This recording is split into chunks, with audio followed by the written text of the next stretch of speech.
من یک کاری کردگی هستم در کودکی که تا حال از در یادم اومدن شرم میکنم. وقتی که من خورد بودم خیال میکردم که جنسی زن و مرد یک خیلی است. وقتی که بابام به حاجت خانه میروند من از قفاشون میرم که منم یک بار بینم درکشه.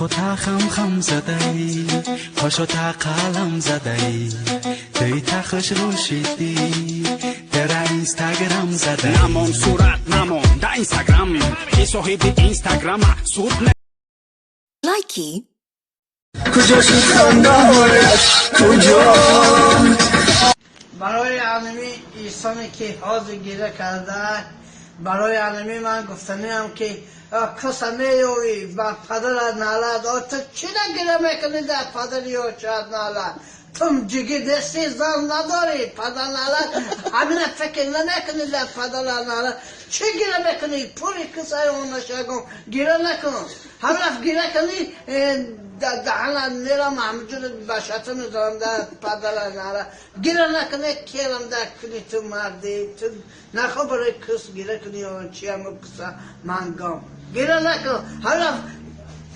گیره کردی من در کنار میگم.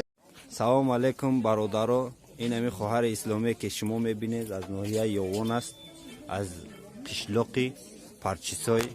این سال تولدش 2000 میخواهد با جوانمردی 2002 اویله برپا کند.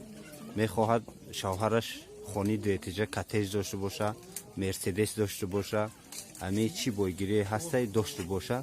با بگیری خونش در نام همه زن افار میکنه با این ویره میگیره کرشی. ها؟ تمام؟